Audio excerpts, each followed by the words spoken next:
Hi, my name is Isaac Shutt. I'm an estate planning attorney who's licensed to practice law both in Texas and in Wyoming. And in this video, we'll talk about one of my favorite things in the world, and that is the revocable living trust. And specifically in this video, I'll answer how does a revocable living trust work after death? And this is a great question because a lot of times we're dealing with a new client who's coming in because they've lost a loved one.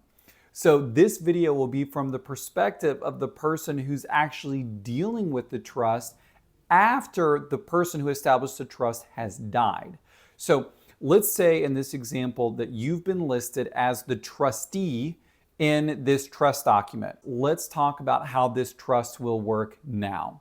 Okay, well, first of all, a revocable living trust is only amendable or changeable until the person who established the trust actually passes away. Once that person has passed away, the trust is no longer revocable. It automatically, by operation of law, becomes irrevocable. So the revocable trust automatically becomes irrevocable. That's pretty much universal. Now, most of the trust documents, which sometimes it's called the trust agreement or declaration of trust, whatever, it's the trust document. The attorney that you're meeting with, here in this case me, I'm going to need to look at that document to see, okay, what are the rules for that trust after I pass away? Who are the beneficiaries? And then how are those beneficiaries to inherit? So the way I like to think of it is sort of having a couple of different phases. So right after the trust maker has died, what we're looking to do is to make sure that the trustee, first of all, make sure that they understand that they're the trustee and that the trustee's job is to carry out those terms of the trust. It's their job. They're in charge. They're the manager of the asset. So first of all, I want to make sure I'm dealing with the right person, and that's the trustee. That's my doer. Okay. And then we're looking at, okay, trustee, what should you be doing first? Phase one is to deal with all the bills. Now, you're going to want usually to have the guidance of an attorney here. Now, not necessarily to file in court or anything like that, but just to have some pointers, some do's and don'ts. Because when it comes to, for example, paying bills, a lot of people pay bills using trust money that they didn't actually have to pay.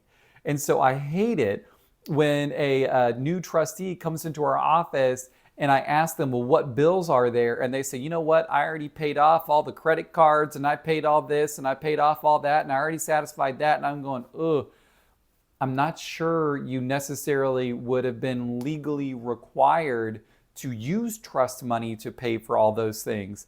Had you come in to see me before you paid all of those things, I might have been able to help you avoid paying some of those credit cards and stuff. But anyway, there are some things that almost everybody is going to want to pay as trustee.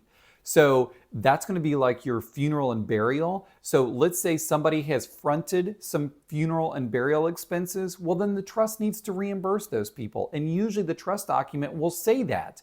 The trust document will say that it should be used, the trust should be used rather, to pay for funeral and burial or to reimburse whomever has already paid for the funeral and burial. And then I'm also looking at a potential tax issue. So in this kind of initial phase and looking at what needs to be paid, I'm looking at taxes. Are there federal, state, or property taxes that need to be resolved first? Then I look at potential other creditor claims and whether or not the trust will actually be legally obligated to pay for those credit cards and hospital bills and things like that. If the answer is yes, then the trust funds will be used to do that. If the answer is no, we can move to phase two. Now, phase two is distributing to the beneficiaries named in that trust document. Now, every trust document is different here. So what your trust document is going to say is going to be different from what mine says. Now, I would say about half of them are going to say that when the grantor of the trust passes away, the named beneficiaries will get their inheritance outright and free of trust. And what that means is that after we've handled that phase one of paying bills and funeral and all that kind of stuff, when we're ready to distribute, we just cut checks to those beneficiaries and they're kind of done. So some trusts just say, look, the trust doesn't live on after the grantor dies. It's kind of designed to just get it from grantor's life and get all those assets to the beneficiaries free of probate, free of court, as seamlessly and automatically as possible, but it's not designed to live much longer after the grantor dies. But sometimes we aren't just dealing with money in accounts that can be distributed to those beneficiaries. Sometimes we have to deal with houses or cars or things like that that need to be sold, and all the beneficiaries want those things to be sold before they take their checks from the trust. So the trustee has that authority. So let's say the grantor of that trust, before he passed away, had deeded his home into the trust. Then he passes away, and the beneficiaries of the trust say, look, we think the house should be sold. The trustee has the authority to handle that house sale and to also handle the estate sale of whatever the personal items that are in the house. Trustee gets to do that as well.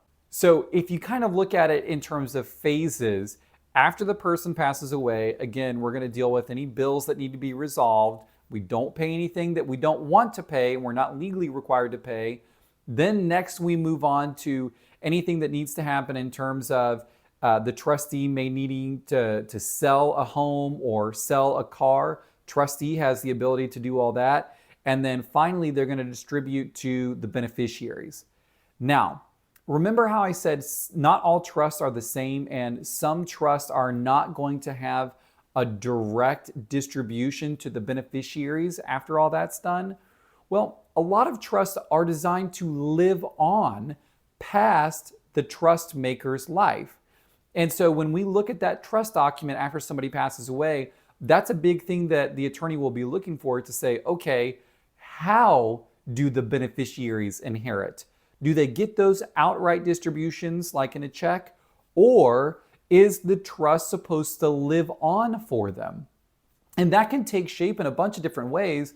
Like, for example, sometimes the trust will say, after the trust maker passes away, his kids inherit equally, but not outright. They inherit in trust, which means we actually have to go through some paperwork to establish new sub-trusts for those kids. And sometimes those sub-trusts have a bunch of different rules, like the beneficiary gets paid so much of the trust funds every year or every month or every quarter. Or sometimes the trust document says the beneficiaries have use of the money through the trustee as needed in the trustee's discretion. And so every trust is a little bit different that way.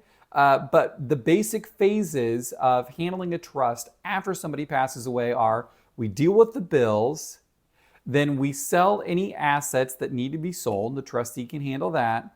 And then we distribute to the beneficiaries, which could either be direct distributions to them, if that's what the trust document says, or it could be distributions to them in trust, if that's what the trust document says. And then those trusts would sort of live on. Anyway, I know this is a basic video, but I hope you found it helpful. If we can be of further assistance, we would love to hear from you. Again, my name is Isaac Shutt. I'm an estate planning attorney, and I'm licensed to practice law both in Texas and in Wyoming.